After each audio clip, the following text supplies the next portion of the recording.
I want to find out if there are questions from the last couple of days or the last few weeks or even last year.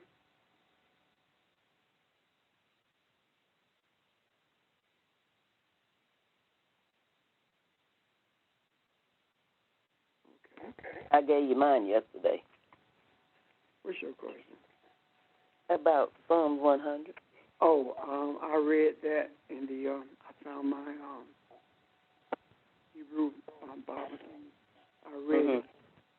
It just said something totally different.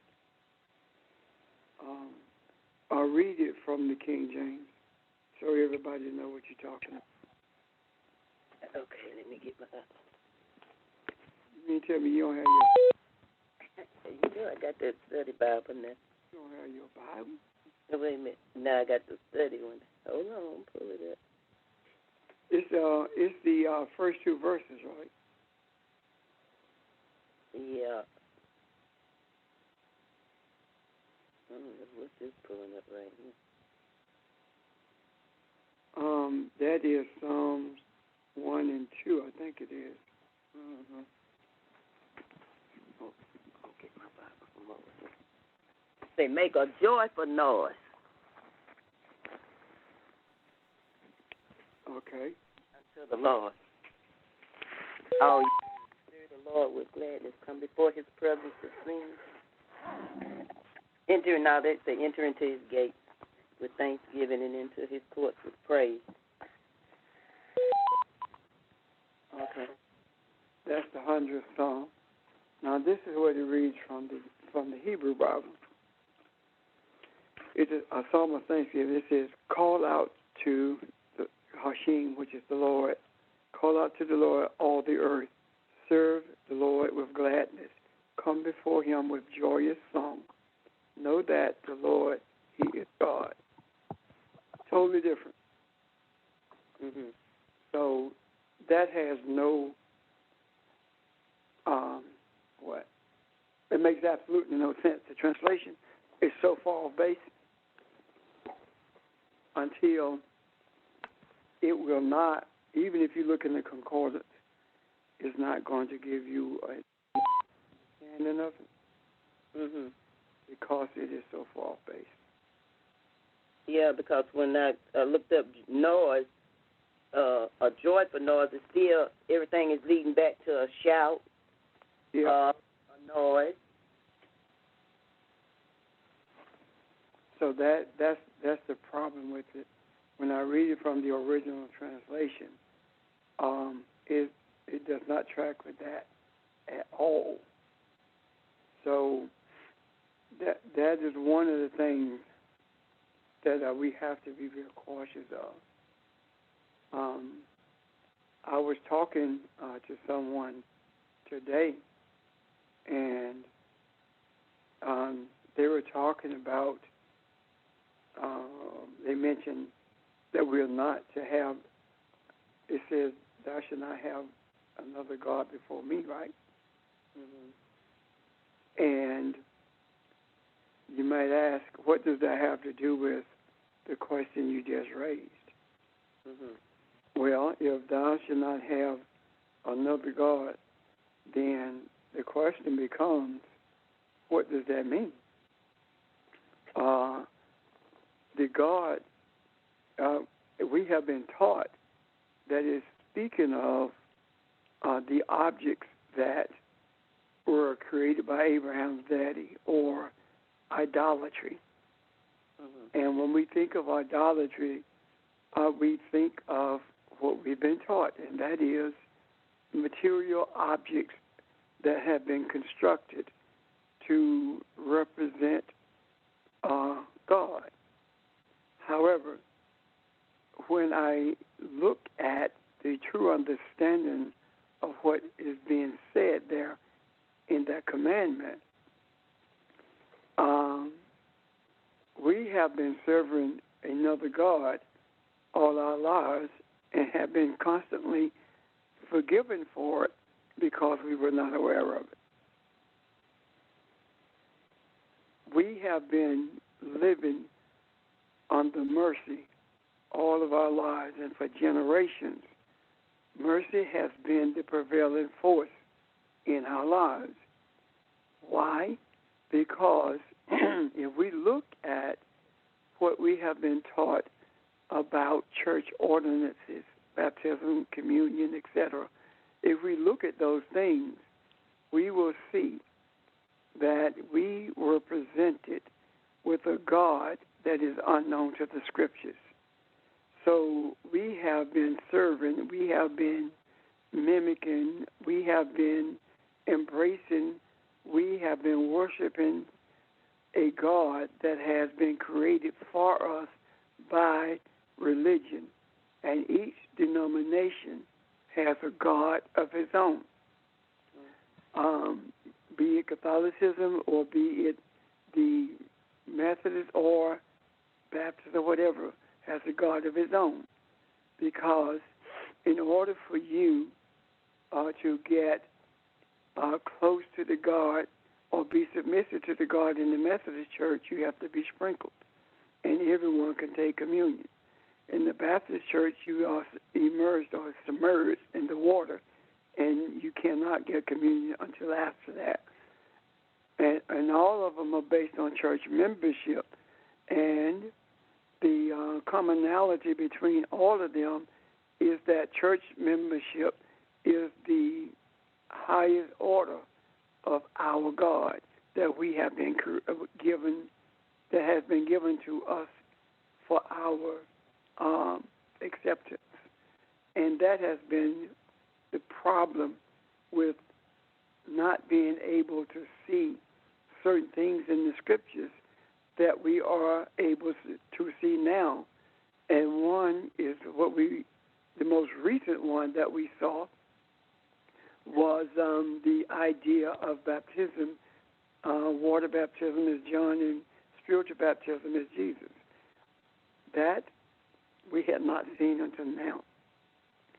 So I say that the reason it's so difficult for you to follow what that Scripture is saying is because the translations are so far off base, and the translations are made to be in keeping with or in line with the belief systems that have been developed by the different denominations. Does that make sense to you? Yes, sir, it do. Okay.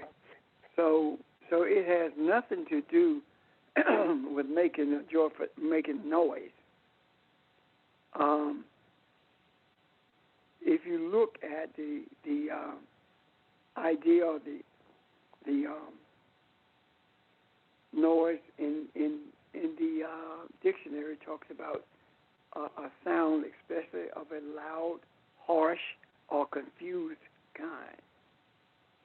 And so, if we are to make a noise, a joyful noise, then the question becomes, how do you know what a joyful noise is?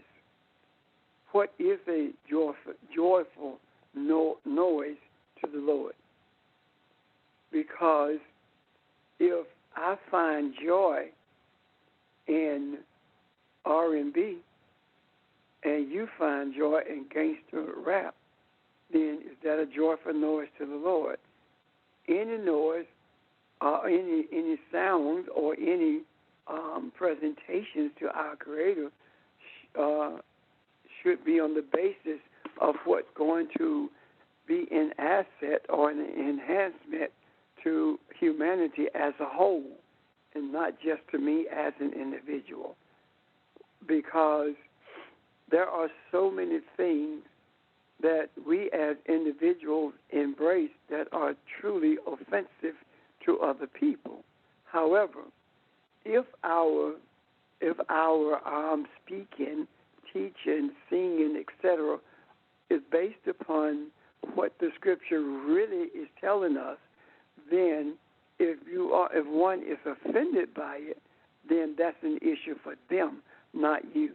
However, if you have come to your own conclusions about what something is saying or what you want it to be saying, and then it is offensive, then you are an offense, not only to the one who is offended by it, but you are also an offense to the Creator itself, because you are totally out of our character with the characteristics that you were created to exemplify. So I hope that helps. Yes, because even when I looked up noise, it say to split the ear, shout, or destroy. Yeah, it's very negative. Mm-hmm. So having said that, I want to see if there are any questions about that from anyone else, since you got clarity on that, Kathy, didn't you? Kathy with a C? Yes. Okay.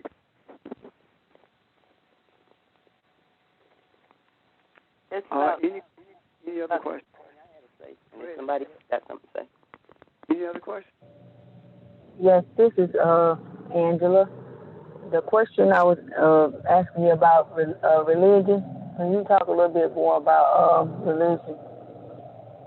Religion. What I think I spoke or addressed that yesterday briefly. The original understanding of religion, based upon the Kushite Kemetic Kingdom, was the idea of realizing you're connected to a divine entity. And now the word religion did not come from the Kushites. The word religion actually came from the Latin in latter years. However, the word that spoke to being connected to a divine entity was translated as religion hundreds, maybe thousands of years afterwards. And when it was translated as religion, it was translated to speak to what the Kushites were saying when they spoke of being connected to a divinity, a divine entity. However, that term was used to speak to any philosophy that sought to define or to establish a relationship with the divine. What happened with that is the people who translated that as religion and began to use it to connect to the divine had no clue of what divinity is, neither did they have a clue of what the Kushites were teaching, what the Hebrews were teaching, what Jesus taught. Did not have a clue to any of that. Because their only concept of a creator, of a divinity, was based upon a divine entity was based upon their selfish desires. And their selfish desires led them to use the spiritual books of truth as a manipulative tool for their own benefit. Used it to subdue and to enslave, used it to justify all the evilness that they perpetuated in the earth. They used it to minimize the worthiness of people based upon their skin color. And because of that, we ended up following what they pushed on us. It wasn't that they taught that to us. It was that they threatened to kill us if we did not embrace it. And they did indeed kill children. They killed men. They killed families. They killed women if they refused to convert to what they said the truth is. And even to this day, that same theory, that same philosophy is active. And because it is so active, it is still being used to divide people and to destroy the bond that people seek to have with the Creator. This is what I mean by that. You can go to a Baptist, missionary Baptist church, which is African American churches, or you can go to any white church and tell them that the scripture says that John baptized with water, but the one who was to come, Jesus, was baptized with the Spirit, and the baptism of Jesus was more powerful than that of John, because John's baptism was simply to introduce Jesus to Israel, and the baptism of Jesus was a spiritual immersion, so mankind would know who it is and how it was fearfully and wonderfully made, molded in the image of its Creator. You go to the Missionary Baptist Church or any Caucasian church and teach that, you are thrown out on your head. They will ostracize you. Why? Because that is not the popular belief, even though that is the truth. Therefore, those who have decided to define what religion is have made a decision that religion is going to be whatever they desire it to be, and if anyone has a problem with that, then they are excommunicated not only from that congregation, but from the community as well.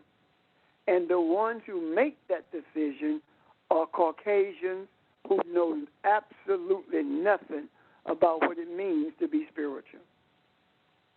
And because the Caucasian says that, and the African church has submitted itself to the theories and philosophies of the Caucasian church, the African responds the same way. And both of them are wrong. And and what we are doing is making every effort to look at the scriptures and see what they are really saying. And because of how religion is defined now, we separate ourselves from that thing called religion, because religion consists of philosophies of men. Spirituality consists of the principles by which spiritual people are supposed to live. Spirituality is the true nature, the true essence of what we were supposed to be from the beginning. Religion is what we became under the brutality of people who had no interest in anything that was spiritual. And I hope that helps you, Angela. It did. Thank you. Ma'am, anyone else? Any questions about that? Or comments?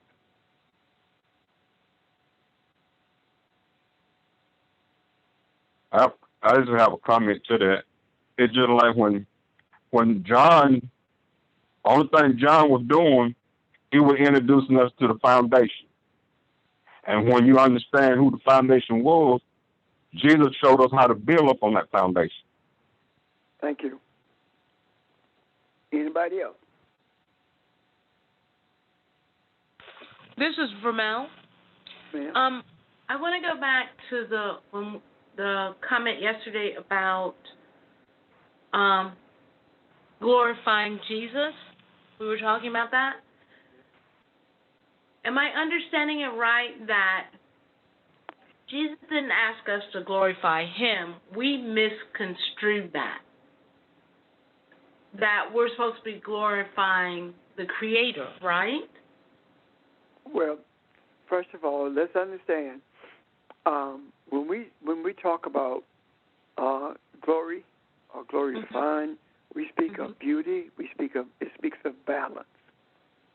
Okay, all right. So that's a totally different understanding. Right. When we talk about glorifying Jesus, it's not the man. It's what the man taught. What we have done, we have deified Jesus above us. And Jesus was no different than we are. In order to manipulate that, when they translated the scriptures from the Aramaic, when Jesus was referenced as the Son of Man, and even when he referenced himself as being the Son of Man, who did they say that I, the Son of Man, is? What they did, they said Son of Man instead of human. And what the way they interpreted Son of Man was that this is the Son of God who's in the body of a man. And that was only applied to Jesus being 100% God, 100% man. That's how it was translated by the Caucasian theologians and embraced by the African theologians. When in essence, all Jesus was saying is, who do they say that I, the human, is? Jesus never elevated himself above being a human. And again, you are a human when your way of life is based upon the principles that Jesus taught. And the principles that Jesus taught are no different than the principles that were ingrained in us at the time of creation. We just lost ourselves to something that was foreign to us, and the reason we did it is because of brutality, and the reason that brutality became what it was is because we actually abdicated our responsibility. For example, when we traveled the world, and when I say we, I'm talking ancestrally, our ancestors traveled the world. What actually happened is they were supposed to bring civilization to all men, and they did that. They imparted that to some men. They taught men languages. They taught men how to read the signs of the times. They taught them astrology, how to map the universe. They taught them how to live, to build homes. They taught them how to cook. They taught them mathematics, all these things, and moved on.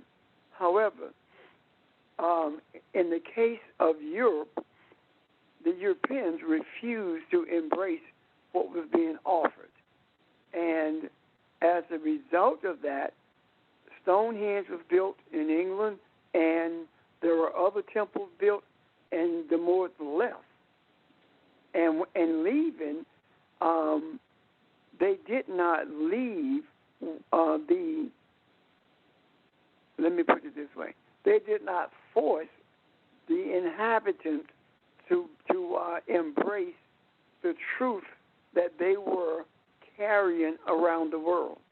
How do I know that? Regardless of the indigenous people with whom you come in contact, you will find the same principles of belief when it comes to a way of life. Communities taking care of each other.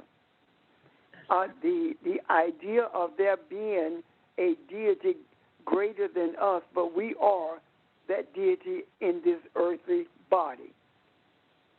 All indigenous people embrace this, but they also embrace the reality that the feminine energy, the female, was the embodiment of the birth of everything in the earth. And in regards to that, they were looked upon to bring, to guide the forces within the community so that everyone not only would be taken care of, but everyone, regardless of where they came from, even if they looked different, would be treated as one of the household. That you will find with all indigenous people, except those indigenous people who live in Europe. And because of the hospitality, because of the nature of the kindness of indigenous people, Europeans took it for a weakness and they killed them, and until they were submitted to what they wanted them to do. If the Moors, if the Cushites, if they had been as brutal as Europeans, then Europeans never would have been able to conquer the world. However, because we recognize that we are gods, even though we don't say it, we act that way. That is why anyone who has any knowledge of anything will tell you that the most forgiven people on earth are Africans. And because of that nature, it is impossible to be as brutal as they were to everyone in the world. Do not think for a moment that the brutality of Europe only affected the people in Africa. No, it's all indigenous people that they came in contact with. Now, this is something that I want you to note. Why is it the Africans, the Mayans, the Native Americans in this country, the Japanese, the Chinese, none of them knew anything about a common cold, diseases, until they came in contact with the Europeans? The common cold almost wiped out all of the indigenous people in this nation who lived on the East Coast. Why is that so? Because those who desire to be as they were created are able to avoid the pitfalls of being evil and brutal. What am I saying? When you are mean and hateful, it weakens your immune system and you become susceptible to all types of diseases. That is true. What did you say? I was noting to self out loud that how true that is. When you are kind-hearted, when you are empathetic, that strengthens your immune system. And because of this, we had and have an obligation to bring balance and order to this earth realm, something that we did not do from the beginning. And Jesus' teachings, speaking to the idea of being the human, was simply saying to us, this is how you be human. This is what it takes to be human. If you are not being human, you are being animalistic. And when you are animalistic, you are subject to do or say anything. Questions, comments?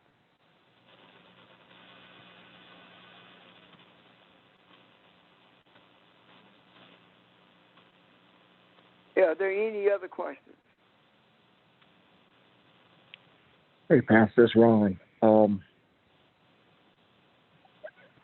I guess I hadn't done a lot of research on it, but I think you could pretty much talk about religion all day.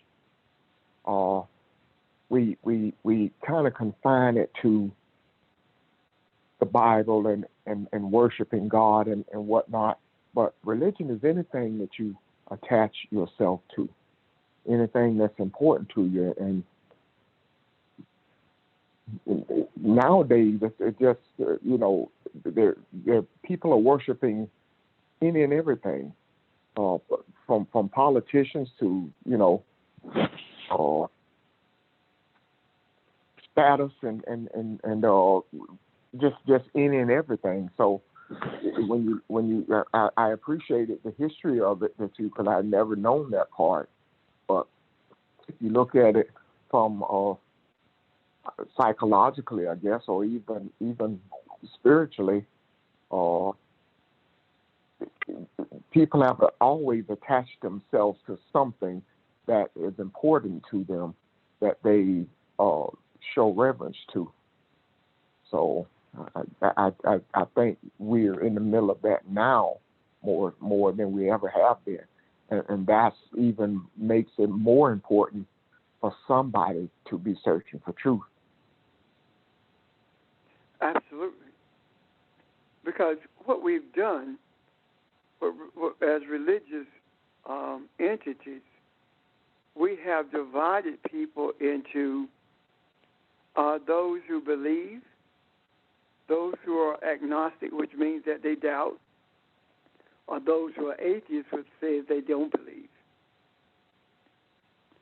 Well, the atheist is saying they don't believe in the God that they're being given. The agnostic says, I doubt whether or not what you're telling me is the truth. And those who believe don't know what they believe. Because the ones who say that they are, be Christian, Muslim, whatever, cannot explain to you what that means. If you present them with an aspect of the scriptures and ask them to explain to you what is actually being said there, they won't be able to do that. They will give you what they learned from someone who went to a seminary and wrote a book, but they won't give you what's actually being said. Why? Because in seminary, they are taught that the New Testament was translated from the Greek to the Aramaic, which is crazy. However, you would be amazed at the people who embrace that. They really believe that. And that is the reason the Greek is so often sought for an understanding of what's in the New Testament. And I did the same thing that everyone else did until I began to cross-reference what was being said in the New Testament with the Old Testament and looked at the Hebrew of what was being said. And at that point, not only I, but all of us who are teachers began a search for Aramaic material so that we could understand what was actually being said there. And that's when we started seeing the true nature of what was being said. Up until that point, it was simply an exercise in someone else's philosophy. It was the exegetics of someone else's studies. It was not what had been shown by the Creator. It was not what had been researched from the original language. In the seminary, they teach that the original is King James. That the only true translation is King James, and that comes specifically from the writings and from the lips of the racists who are in the seminaries, and because there is no way that you can honestly research the original and believe that King James has the King James translation is a clear understanding of what was being written in the original scroll. So we have an uphill climb because it is not easy to say some of the things that has to be said in order for the truth to be realized. Now, to me, it's not difficult to live according to what Jesus taught. When you get the foundation of loving kindness, it's not that difficult. It's not that difficult. However, if we look at spirituality as being a set of beliefs, then we find ourselves struggling with those beliefs. However, if we look at the truth as being a way of life, that's what we live. That's not what we studied. That's who we are. That's not a search for God. It's a search for who we are. And when we find out who we are, we have found Elohim. We found God. We have found the principles that are strong enough to bound a society, a community together to the extent that when one hurts, all hurts. And when all prosper, one prospers. No one is left out. And by prosper, I don't mean getting rich. I mean being taken care of. Honestly, the whole concept of poverty versus being wealthy is a concept that is foreign to the Scriptures. If you study the wealth of King Solomon, what you will see is that in the kingdom that King Solomon ruled over there in Palestine, you will see that there was no poverty. The poverty only came when Palestine was invaded. When you look at how Master Musa, the richest man to ever live, how he distributed wealth around the world, he was not giving wealth to men to be wealthy. He was eradicating poverty. Why? Because the foundational concept of community comes from those who were the original people in the earth. And it is a known fact that all people emanated from the African. And in the African community, there was no poverty because everyone took care of everyone, and everyone had shared the responsibility. A few years ago, when I and Ms. Smith and Kathy went to Africa, and we went to Kenya, and immediately we saw something that most people, I guess, overlook. The people who lived in the villages, they were not poor. They had rural living. Where we were, they were not poor. They did not have lights as we do. They did not have a car for transportation, but they were not poor. They lived in a rural setting, and they lived the same way that most of us grew up, sharing the crop that was raised, as well as making the clothes that were on their backs. They shared everything in their community. So what I'm saying in essence is this.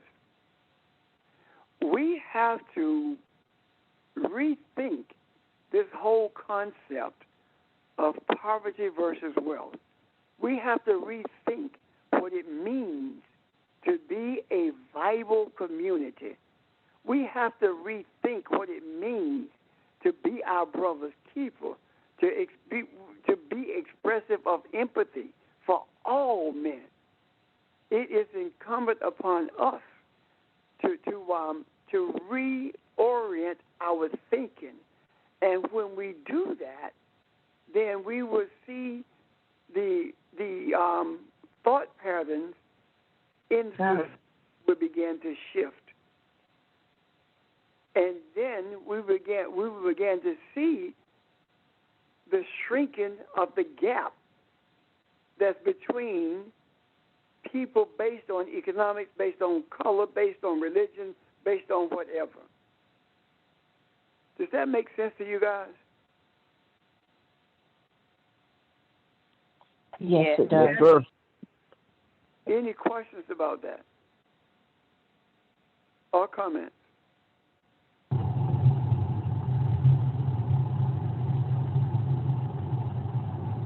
Someone have a question?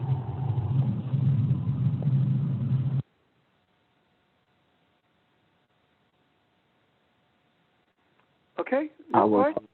Huh? I was watching a show one day on National Geographic, and these people were in Alaska, and they went out hunting for the winter, and I can't remember if it was a moose or elk, whatever it was. The guy lugged it down the mountain and put it in this boat and brought it back to the village. And before he went home, him and his brother cut up that meat, and they took it to every house in the village.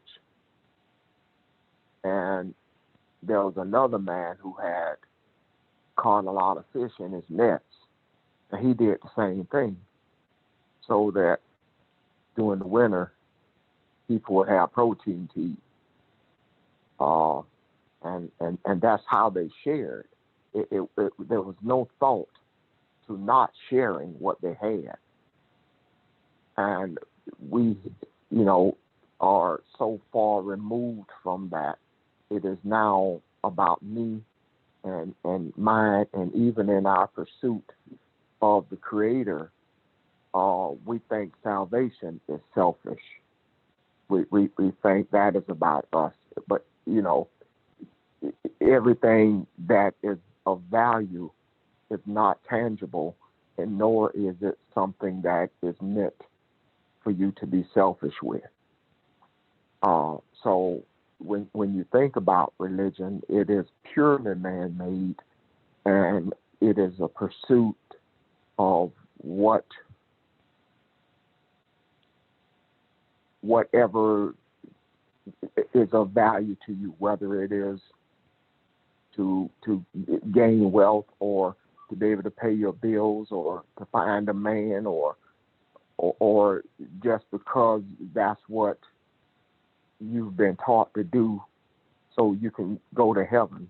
It is those selfish desires that have created and keep it alive. So it is extremely important and that, you know, even though the man who killed the elk may not look at or worship or pursue truth the same way we do, his pursuit is still grander and greater than just the selfishness that you see in that we see throughout religion and churches.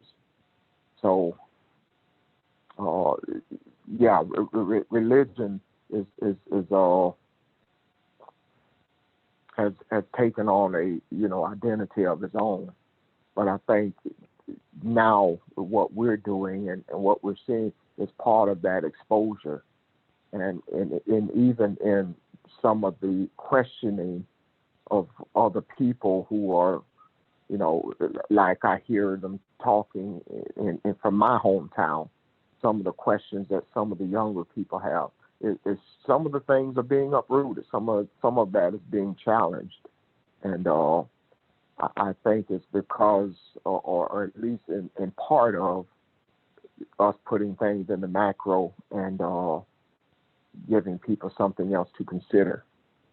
So, sorry, I hope I wasn't rambling. You are. The hunter that you spoke of? Uh-huh. See, this is the thing. Indigenous people did not have to search for truth. They lived it every day. Think about it. They knew who they were. The identity was lost when they were forced to be somebody they were not.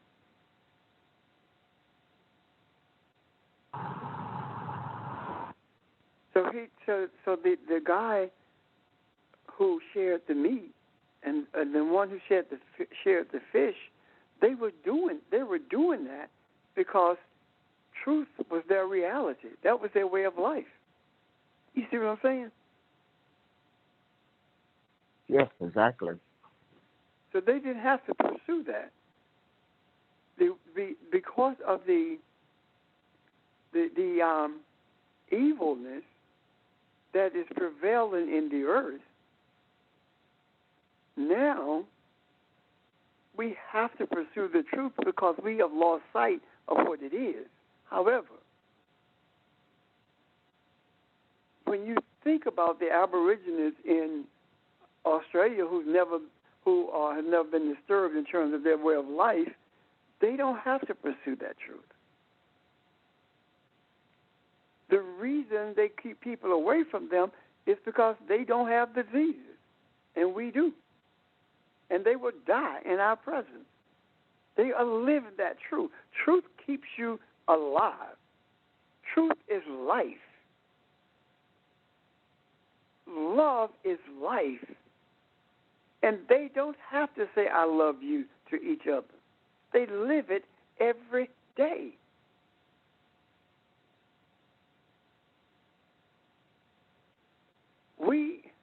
Are there any questions about that before I introduce something else? Comment. I wanted to comment on how glorify we've been pretty much talking about the entire time as it relates to what you're talking about with the Aborigines, the people in Kenya, and religion as well, in terms of going back to Vermille's question about glorifying Jesus. In chapter 17 of John, Jesus is telling the Lord or God about he has glorified him and to glorify him as well. And what that glorifies is actually talking about is not in the way that we've been taught, I guess, in a traditional church setting, as in throwing up your hands and saying, thank you, Jesus, and just stuff like that. What it is talking about in one way is talking about an honor or a recognition of, or to be able to understand and see God for who it is in a mighty light. And so this doesn't just come from the idea of studying and knowing every single word and every single scripture throughout the Bible. It is as if one is holding it in very, very high esteem. So to acknowledge and see that and understand all that exists, and to recognize the glory in it, so to speak, is what he is talking about here. And then even as he goes on later on in the scriptures, when he talks about what he's done in the earth, the only thing he talks about is he asks God to glorify him, essentially, so that he can be close to him and so that he can continue to go on so that others can walk in that same glory and glorify the Lord, and basically share that same experience with the Lord as well, once they have that recognition and they understand who they are also. And it's the same thing you were talking about with the indigenous people and the way of the life, and with Ron mentioning the moose, and with the fish, etc. Even in the consuming of those things and hunting and stuff like that for life and substance, there is a honoring and a glorifying it, even that which is eaten, that particular thing is a part of them and becoming a part of them in a different way. And they are seeing the life of that thing as not just ending, so to speak, from a fleshy standpoint, like, okay, I just got this fish out of the lake and I'm about to eat it, but more so that fish is part of the whole and the being, and it continues to go on in a sense as well. And to show what you're saying, Sheldon, you reminded me that he prayed and thanked I think it was a moose and not an elk, but the big animal, but he thanked it for being present, for giving up his life so that it can be used in that way. So, he showed concern and caring in what he had done. And that too was important. Yeah, it goes on supporting what you're saying. Yeah. Yeah, and it is a recognition that also goes beyond just physical and earthly things. So it's not that the physical and the earthly is not recognized at all, but there is an understanding in terms of a hierarchy in terms of understanding, I guess, what is more so temporal and what is everlasting. And so even in this particular chapter 17 of John, what Jesus is talking about when he was talking about before the earth existed, he's actually talking about being in a state or a recognition, understanding the state of, as we talk about, beginning. And so he's actually saying, he's basically asking God to continue to, I guess, anoint him in a way, so that he can help others to see the anointing and become anointed as well. I'm finished. Thank you, sir. Anyone else?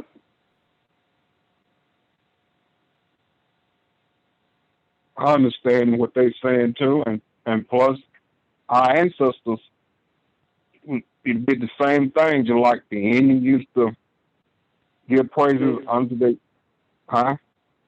Yeah, the Native Americans. Right, and they used to give praise unto the Father for this animal giving up his life, or this thing is death for them. You understand? Everything was always giving God honor for what was came their way. That's the only way I can put it. So, and actually, Charles, what they did, they not only did that, they thanked the Mother Earth for what it was given, but they also thanked the animal for giving his life, as Sheldon and Ron were talking about. That was important to all indigenous people until we began to take on the idea that we could take as many fish from the ocean or from the river if we wanted to, and kill as many animals as we could, because we could sell it. That in itself began to turn the tide on the relationship between the men and the animals, the earth itself. That began to break the bond that man had with nature. And in order for us to reestablish that, we are going to have to understand that we are one with the earth itself and everything that it produces. And when we embrace that, things of that nature began to change. It's funny to me how we can pick and choose an animal, and then we treat that animal better than we do people. People spend more money luxurizing their dogs, pampering their dogs, than they do feeding the hungry or even expressing love to their neighbor. They love their dogs, their cats, more than they love people. And that is evident. At some point, we are going to see a decline in that. Why? Because that dog, that cat, was not created in the image of God.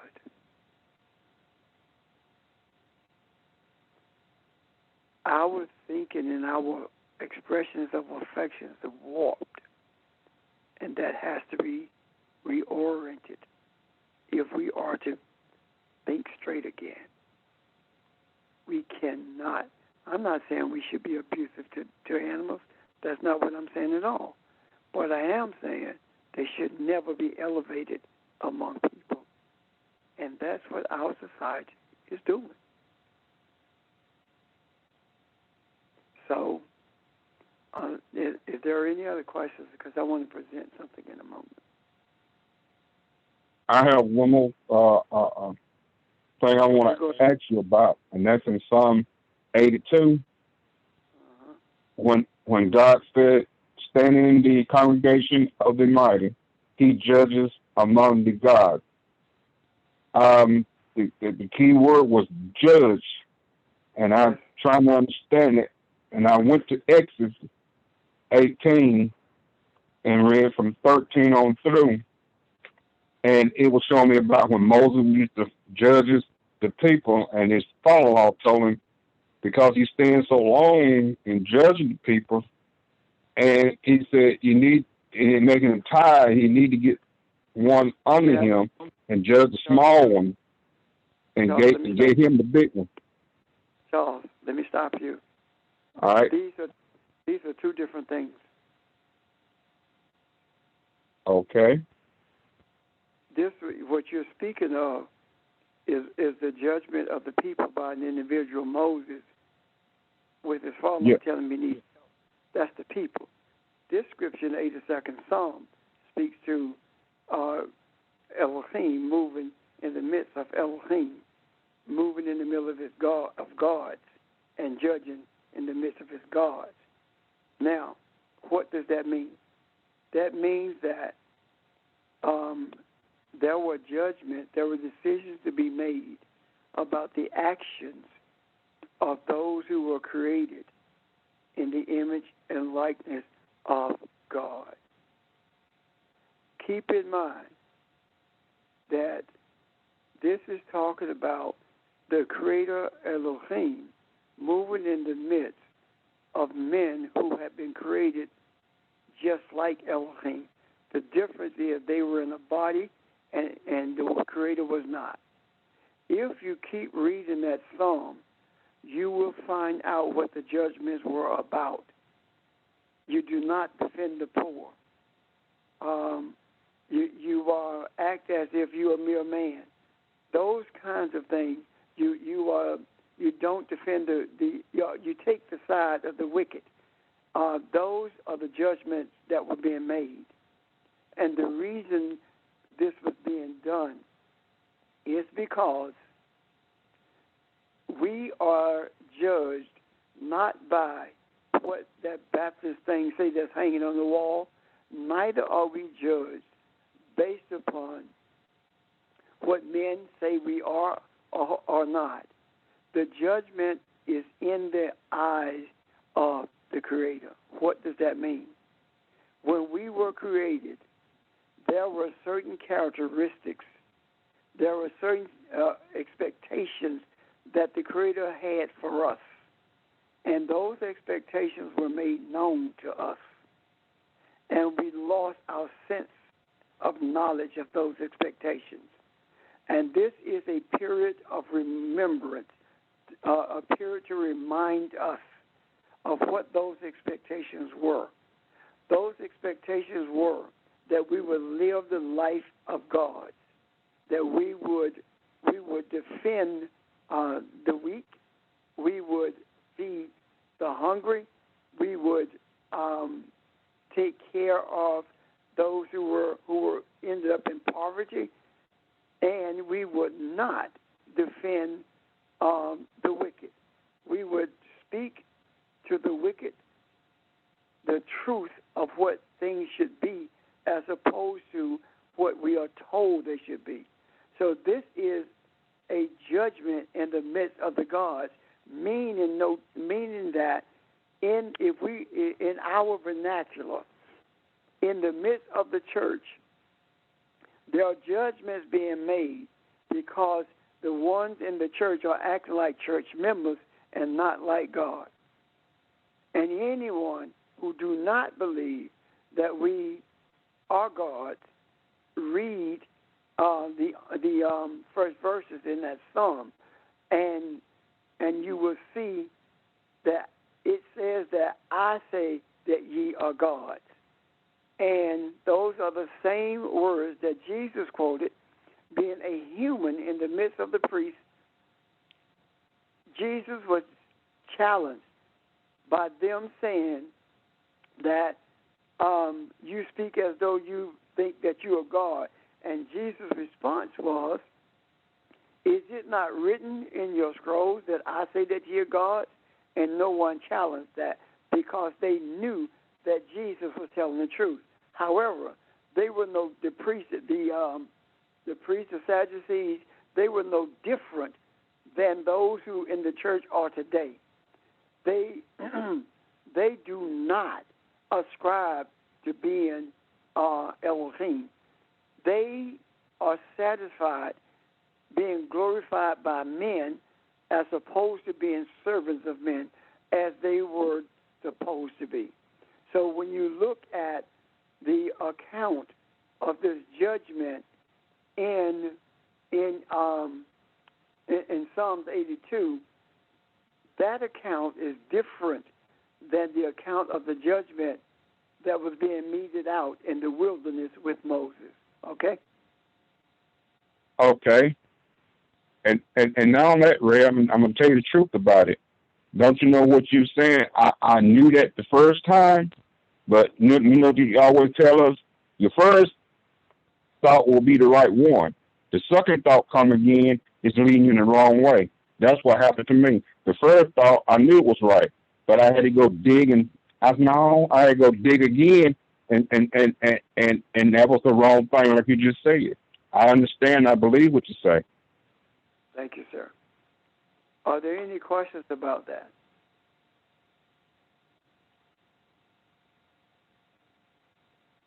Comment?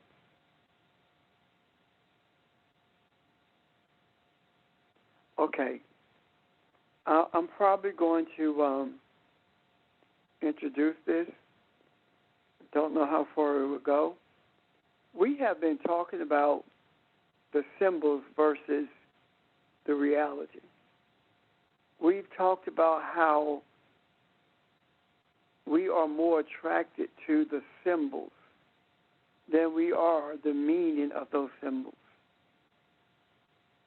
At some point, we have to look at the symbols and then begin to dig into the meanings. It's not enough to say that a communion is a symbol with a deeper meaning of remembering Jesus. It's not enough to say that. The symbol of communion, the deeper meaning is understanding that it is incumbent upon us to never forget the teachings of Jesus. Not Jesus the man, but the teachings. Why? Because the things that Jesus taught have been in the earth forever and a day, since the beginning. In the beginning was the Word, and the Word was Elohim, and the Word was with Elohim. And then it goes on to say that there was nothing made that was not made by him. Speaking of the Word, by it should have said. So when we talk about the remembrance, we are speaking about remembering the teachings. Jesus did not come to teach us anything new. Jesus came to teach us about what was ingrained in us from the beginning. And that is the reason he said to Nicodemus, you got to go back to the beginning to understand what I'm talking about. In other words, this was ingrained in you from the beginning. Everything that has life has purpose. And the purpose of that life was determined in the beginning. And the purpose of the life of George Clark, or the purpose of the life of James Richard, are the same purposes. And the purpose is to bring truth to this earth. The purpose of James and George is the same purpose for Barbara or Kathy or Evelyn. And that is to bring truth into this earth, to be true to who you were created to be, not to work at Jabs, or not to work at LLC or whatever it is, the license board in Columbia, not to be a retired counselor. No.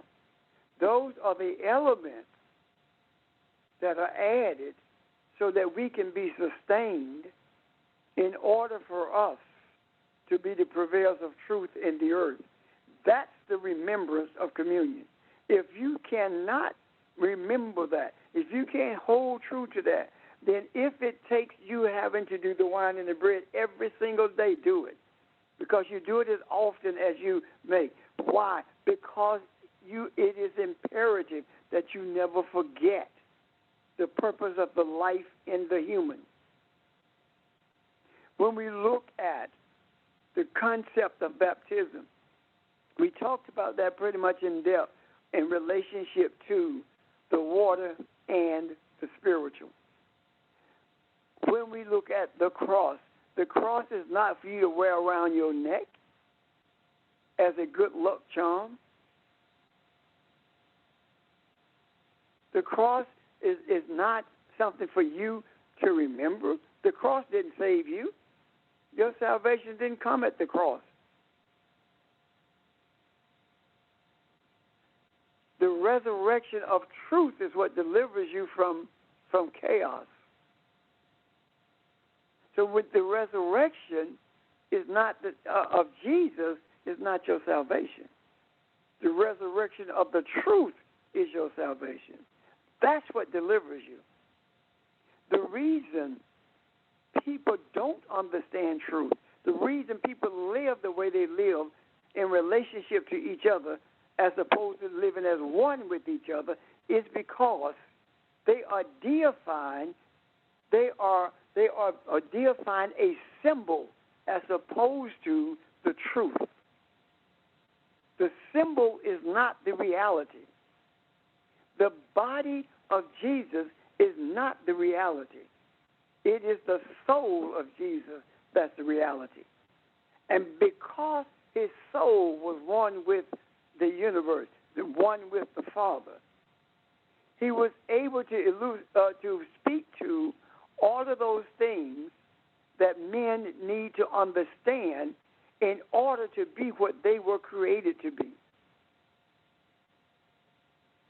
So there are other symbols like the buildings, the structures. The church buildings are symbols that are being worshipped. The communion table is the greatest God in the building. You can drop paper on the floor in the building, but you can't put that paper on the communion table. God in the building is the communion table. And that communion table sitting in that building that's being reverenced is no different than Abraham's daddy building gods for other people and selling them. To reverence that table is idolatry. To dress up in a certain uniform in order to be able to participate in partaking of the table of God, because that table is their God. That's idolatry. And if it takes every first Sunday or whatever Saturday in order to remember the foundational teaching, that's a problem. Because at that point, you're lending more credence, you're giving more power to the communion than you are to what it means. And that table has never been a symbol that came out of the Scriptures. That communion table became a symbol in the Catholic Church. And it has been a symbol ever since. And when the Baptist, Methodist, Presbyterian, etc., walked away from Catholicism, they brought the table with them. And they actually brought Catholicism with them. Because if Catholicism is an oak tree, and you cut a limb off of that tree, it's still an oak limb. If you take an acorn from that tree and deposit it in the earth, it's going to grow into an oak tree. So you can call it Baptist, Methodist, Presbyterian, or whatever you want to call it. It's still Catholicism. And at some point, we need to go through the meaning of these symbols as opposed so that we can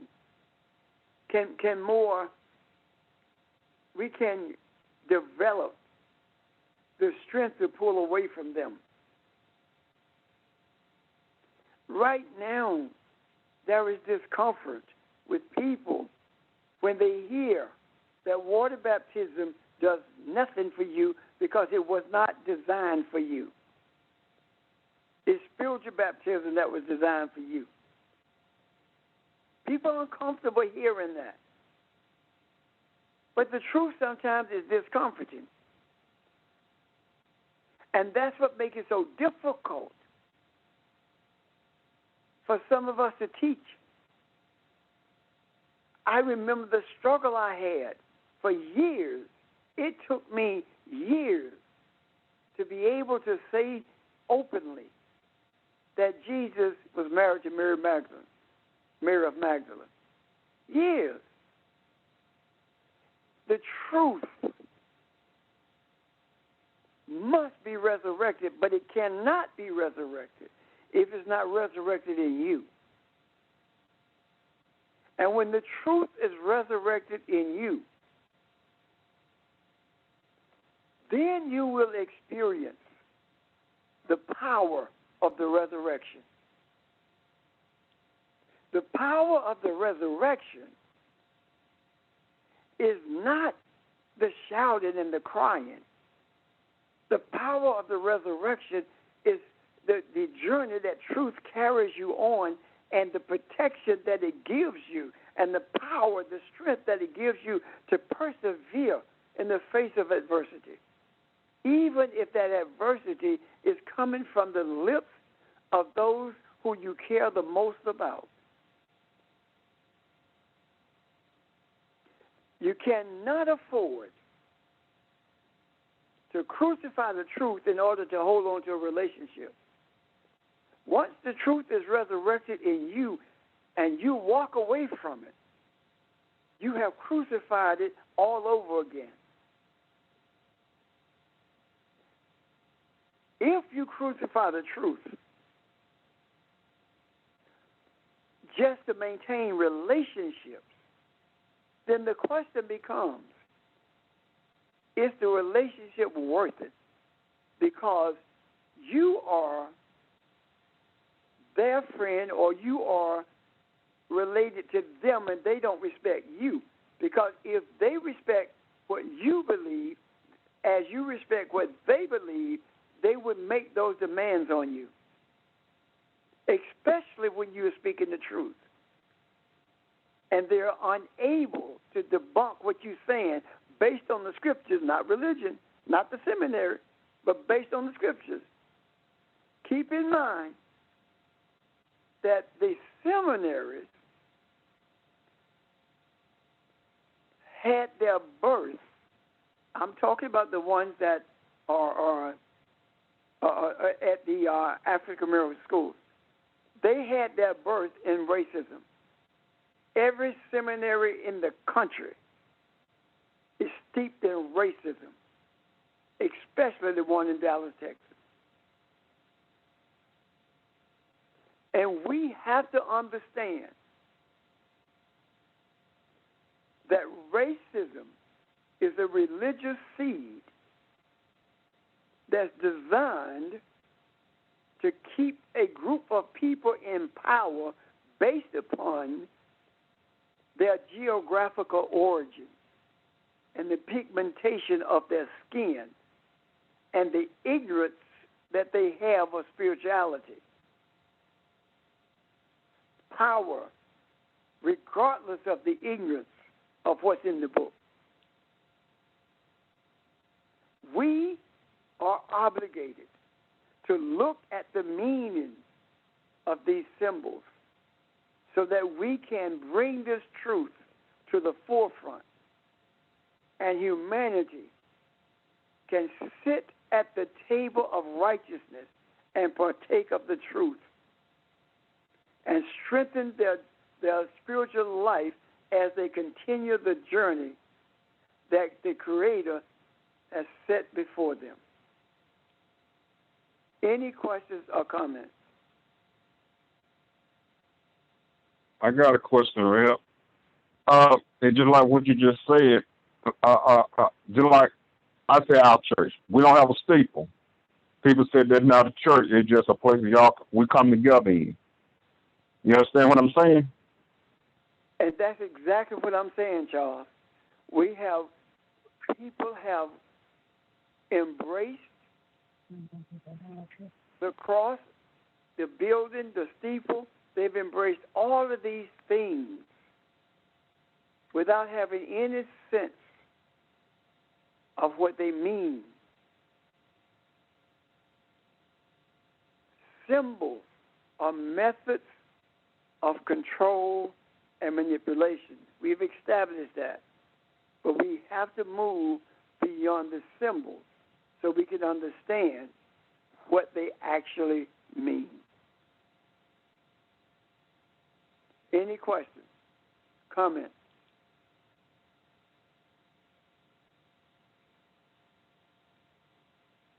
No questions, no comments.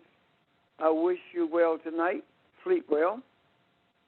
And we will pick up to on Saturday where we are now, unless the Creator guides us in a different direction. I bid you all a good night. Good night. Good teaching. Good night. Thank you. Good night. Great week, everyone. Good night. Right. Good night, everybody.